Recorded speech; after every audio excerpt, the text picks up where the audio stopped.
자기를 버리고 남을 따르지 못함이 학자들의 큰 병이다. 천하의 의리는 무궁하니 어찌 자기만이 옳고 남은 그르다 할 수 있는가. 비록 장구에서 비루한 선비의 말이라도 또한 유의하며 그것을 들었으며 마음을 비우고 이해하고 반복적으로 대조하며 고치다가 마침내 올바름에 귀한 후에야 그만두었다. 안녕하세요. 한국사 길잡이 큰별쌤 최태성입니다. 토론에 대해 진지하고 깊은 성찰했던 이 인물 누구일까요? 바로 퇴계 이황입니다. 퇴계 이황이 토론에 얼마나 진심이었는지 알 수 있는 일화가 있는데요. 자신보다 26살이나 어린 그 신입 관리와 무려 8년 동안 100여 통의 편지를 주고받으면서 치열하게 논쟁하고 토론을 했습니다. 당시 성균관 대사성이었던 총장이죠, 총장. 이 퇴계 이황은요, 갓 과거에 합격한 기대승과 함께 사단 칠정에 대한 논변을 펼칩니다. 이황은요, 자신의 지위나 권위로 기대승을 꾹 억누르지 않고요, 오히려 자신을 낮추고 그 기대승의 말에 귀를 기울이면서 의견을 들었고요, 본인의 주장을 수정하는 일도 주저하지 않았습니다.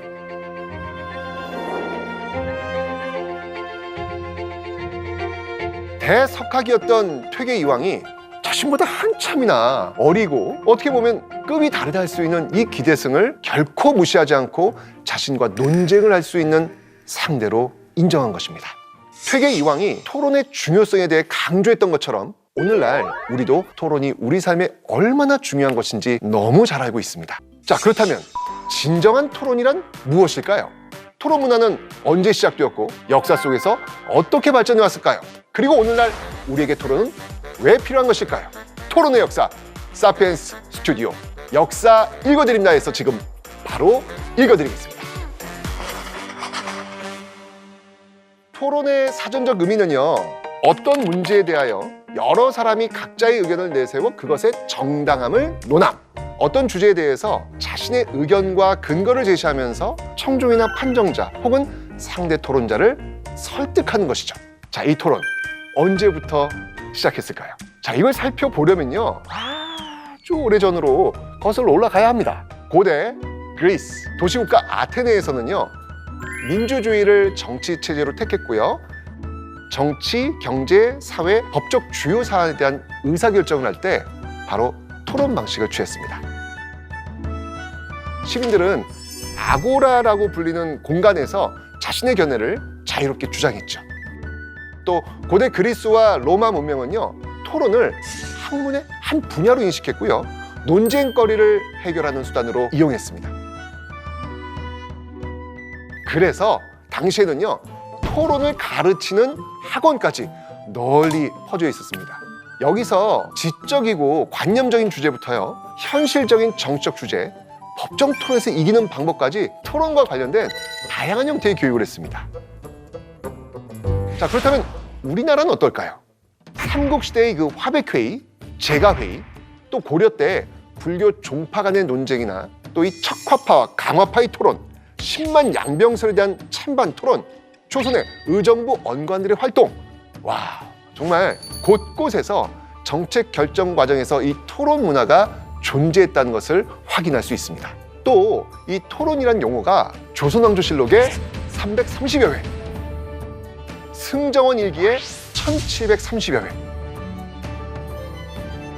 와, 이만큼 많이 언급되었을 정도로요, 토론이 활발했다는 것을 알 수 있습니다.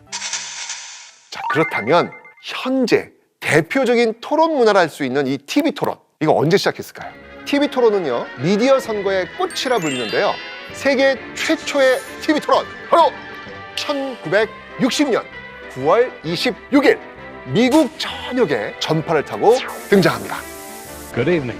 The television and radio stations of the United States are proud to provide 그 유명한 존 F 케네디와 리처드 닉슨의 대통령 토론회였습니다. 사실 이전까지만 해도요, 대부분의 연설은요, 라디오로 진행을 했습니다. 근데 이 무명에 불과했던 이 케네디 후보가 자신보다는 좀 정치적으로 노련미를 갖춘 이 닉슨을 잡고 자신에게 이 불리한 선거 국면을 전환하기 위해서 이 TV 토론을 먼저 제안합니다. 자, 과연 케네디 측의 전략 성공했을까요? 브라운관에 비친 두 사람의 모습이요, 아주 많이 상반됩니다. 옷 색깔부터 달라요.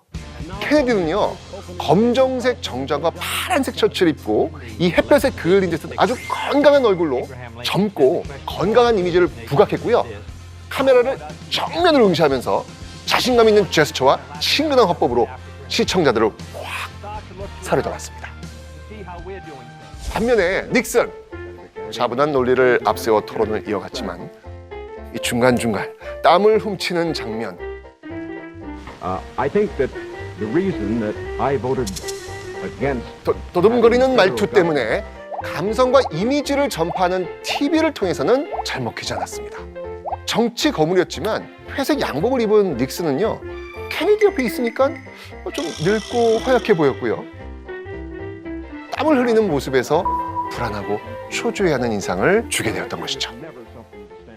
게다가 당시 닉슨은요, 무릎 수술로 이 12일간 병원 신세를 진 후라서 컨디션이 무척 좋지 않았습니다. 그런데 이런 모습이 그대로 방송을 통해서 고스란히 전달된 거예요.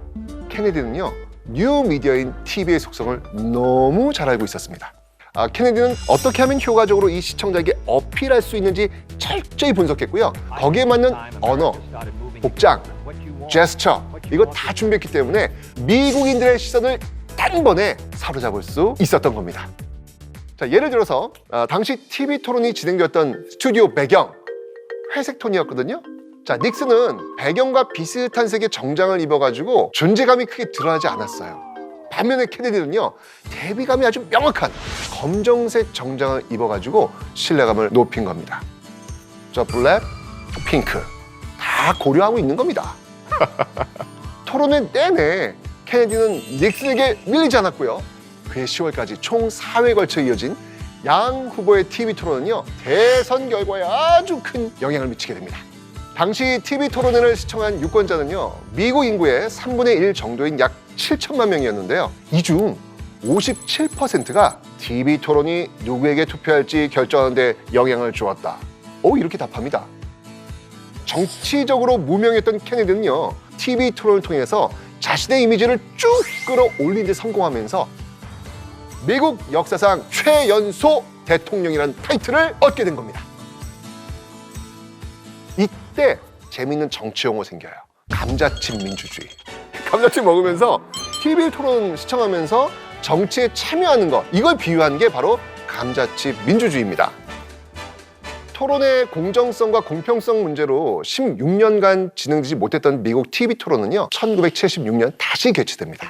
이때는요, 당시 대통령이었던 제럴드 포드가 재선에 나선 선거였는데요. 사실 포드 대통령은요, TV 토론에 참석하지 않으려 했습니다.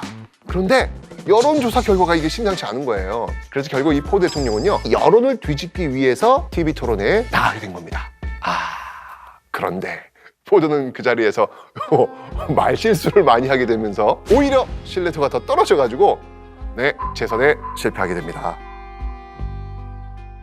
반대로 레이건 대통령, 토론을 상당히 잘 활용하는 케이스입니다. 좀 이렇게 연세가 많으셨잖아요. 그래서 TV 토론에 나온 레이건 대통령에게 나이가 너무 많지 않습니까? 라는 질문이 가요. 이때 레이건이 뭐라고 하냐면 Not at all. I am not going to exploit for political purposes my opponent's youth and inexperience. 와, 이 센스 있는 답변에 그 자리에 있던 사람들이 다 같이 웃는 장면이 그대로 전파를 탔고요.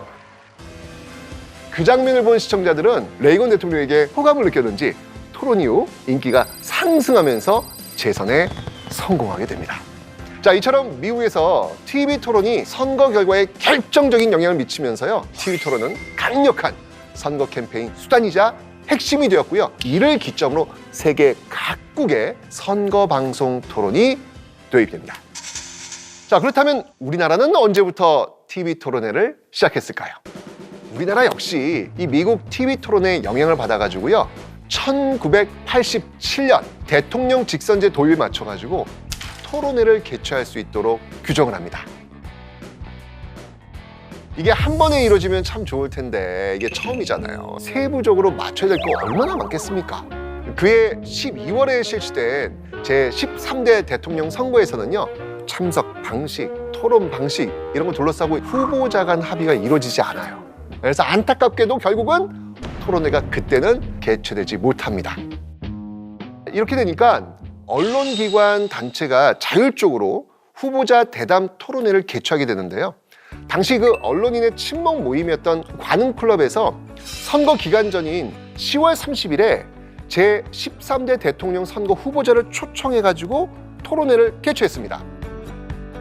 토론회라고 하면 후보자 여러 명이 나와가지고 논쟁을 하는 장면을 떠올리실 텐데, 이때는요, 후보자 한 명씩 차례로 초청해가지고 이 패널들의 그 질문에 답을 하는 대담 형식의 토론회를 열었습니다. 이 토론회 녹화돼가지고요, KBS, MBC 그 주요 뉴스를 통해 가지고 전국적으로 집중 보도되면서 아주 뜨거운 반응을 얻게 되죠. 다만 아무래도 처음 시도된 토론이다 보니까 각 후보자의 보도 시간이라든지 내용에 있어서 중립성을 지키진 못했다라는 평가를 받기도 했고요. 또 일부 언론사에서는요, 생중계 또는 전체 녹화 방송을 계획했던 건 다르게 두 방송사가 차별적으로 발췌해서 보도한 것을 지적하면서 TV 보도의 균형성 상실 문제를 비판하기도 했습니다. 토론회 보도의 이 편파성 논란이 확대되면서 결국 두 방송사는요, 이후에 이틀에 걸쳐서 개최된 토론회를 편집 없이 그대로 녹화 방송합니다. 이때 토론회를 보려고 작동했던 TV 수상기 수가 600만 대로 추산되었는데요. 당시 전국 TV 수상기가 1000만 대 정도였으니까 이게 60%에 달하는 어마어마한 수치였던 것이죠. 국민 절반 이상이 관심을 갖고 지켜본 대사건이라고 볼 수 있습니다. 1992년이었죠. 제14대 대통령 선거를 한 달 앞두고 이 대통령 선거법이 개정되면서요, 방송 시설을 이용한 대담 토론과 언론의 공정 보도에 대한 제도적 개선이 이루어집니다. 근데 이번에도 법적 한계와 이 정당 간의 또 의견 차이, 결국 이 TV 토론이 또 불발됩니다. 미국에서 TV 토론이 시작된 게 1960년이었잖아요. 30년 넘게 흘렀는데 과연 우리나라에서는 언제 TV 토론을 볼 수 있었을까요? 최초의 TV 토론은요, 1995년 전국 동시지방선거 서울시장 선거 때 드디어 이루어집니다. 이것은요, 대한민국 역사상 선거법 규정에 따라 최초로 실시된 TV 토론으로 기록됩니다. 돈은 묻고 말은 푼 새 통합선거법의 정신과 함께 텔레비전 토론은 선거혁명의 한 이정표가 될 것입니다. 새롭게 등장한 선거 문화인 TV 토론은요, 유권자들의 이목을 쫙 집중시키는 동시에 후보자들과 직접적으로 접촉이 어려운 유권자들에게는요, 그들의 어떤 정책과 정적 능력을 비교하고 평가할 수 있는 좋은 기회가 되면서요, 후보자들의 공약을 안방에서 확인 검증하는 선거운동 방법으로 자리 잡게 됩니다. 그리고 1996년이었죠. 제15대 국회의원 선거를 거쳐서 1997년 제15대 대통령 선거를 앞두고 TV 토론은 더욱 활발해집니다. 이때 공직선거 및 선거 부정 방지법이 개정되면서요, 후보자 토론회를 주관하기 위한 대통령 선거방송 토론위원회가 최초로 등장합니다. 당시 법에 공영방송사인 KBS와 MBC가 공동으로 대통령 선거방송 토론위원회를 설치해가지고요, 후보자 중에서 1인 또는 수인을 초청해가지고 3회 이상 대담 토론회를 의무적으로 개최하도록 하면서 그동안 방송사 자율에 맡겨졌던 토론회가 대통령 선거방송 토론위원회 주관으로 전환되었고, 토론회 개최가 처음으로 의무화된 겁니다. 이후 편파방송 시비를 피해서 선거방송 토론위원회를 독립기관으로 설치하자는 의견에 따라서요, 2004년 각급 선거관리위원회 산하에 선거방송 토론위원회가 설립됩니다. 자, 이로써 후보자 토론회는 필수적인 선거 절차가 되었습니다. 이후 중앙선거방송 토론위원회는요, 각종 선거방송 토론을 주관하면서 토론회가 정책과 공약을 검증할 수단으로 자리매김하도록 노력해왔습니다. 또 기존의 5개 합동연설의 그 단점을 보완하기 위해서 선거방송 토론제도가 도입된 만큼 후보자의 선거운동 방식도 획기적으로 변화하게 되었죠.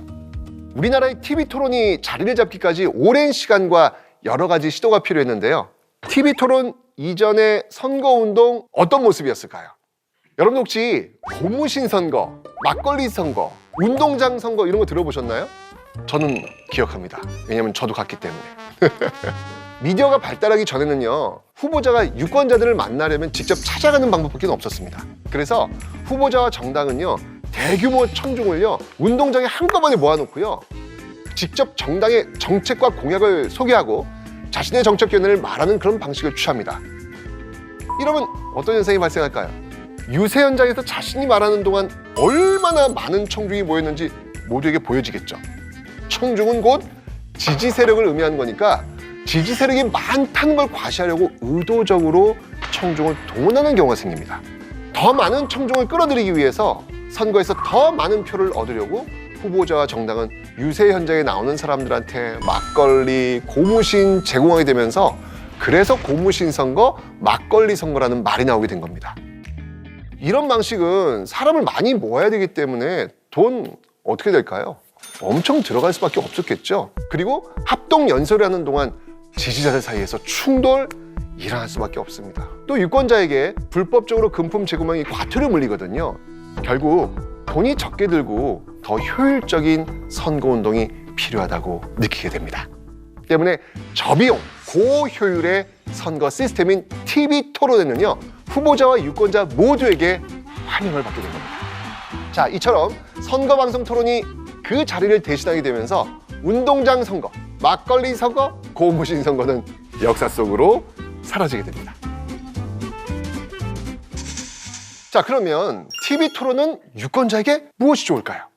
모든 유권자가 각 후보자와 정책을 한자리에서 비교할 수 있다는 측면에서 알 권리를 신장시키는 제도, 이렇게 볼 수 있겠죠. 우리가 투표권 행사하려면 후보자와 정당에 대한 수많은 정보를 알아야 되는데 TV 토론회는요, 후보자의 정보와 정책 및 공약을 검증하고 후보자가 어떤 비전과 전략이 있는지, 역량과 리더십을 제대로 갖추고 있는지, 정책이 정말 실현 가능한 것인지 한자리에서 비교하면서 파악하는 좋은 기회가 될 수 있습니다. 또 이 다수 후보들이 정책에 대해서 서로 대비되는 입장을 표출할 때 그 안에서 펼쳐지는 논쟁을 통해 가지고 저 후보자 어떤 사람인 것 같은데 이걸 파악할 수 있겠죠.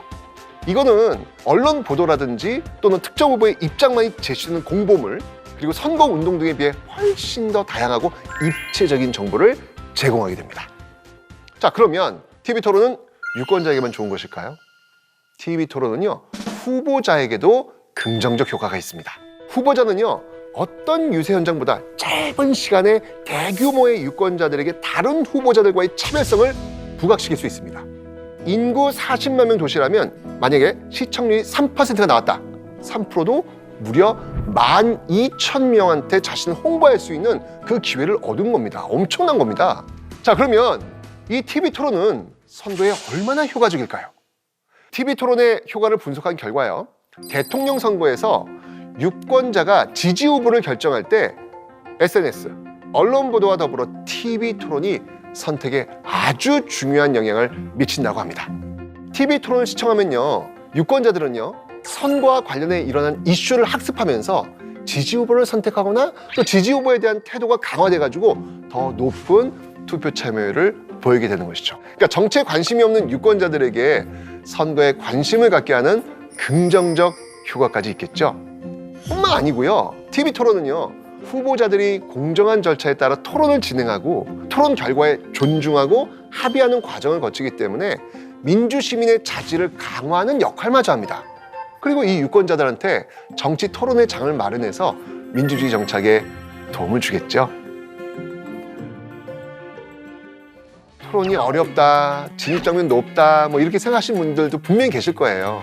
그런데요, 학교에서는요, 교내 학생회장 선거라든지 반장 선거에서 후보자끼리 후보자 토론회를 진행해서 학생들이 토론을 보고 지지하는 후보자를 선택할 수 있게 하고요, 학급 규칙을 정할 때에도 토론을 통해서 학생들의 의견을 듣고 결정을 내리기도 합니다. 또 가족, 친구끼리 갈등이 있을 때 문제를 해결하기 위해서 토론하기도 하고요, 기업에서는 더 좋은 결과물을 내기 위해서 끝없는 토론을 펼치고 있죠. 최근에는요, 온라인 토론 굉장히 활성화되고 있습니다. 다양한 커뮤니티에서 이름도 얼굴도 사는 것도 모르는 사람과 이 의견을 주고받으면서 토론의 장은요, 점점 넓어져 가고 있습니다. 자, 이처럼 가까운 가족, 친구들끼리 작은 이야기부터 시작해보는 건 어떻겠습니까? 각자의 자리에서 시작한 이 작은 토론이 우리 사회를 변화시키는 첫걸음이 될 수 있습니다. 일상에서부터 시작된 토론 문화는 어쩌면 시간이 흐르고 흐른 뒤 현재의 우리가 고대 그리스의 아고라를 생각하는 것처럼 미래에 하나의 역사로 기록되지 않을까요?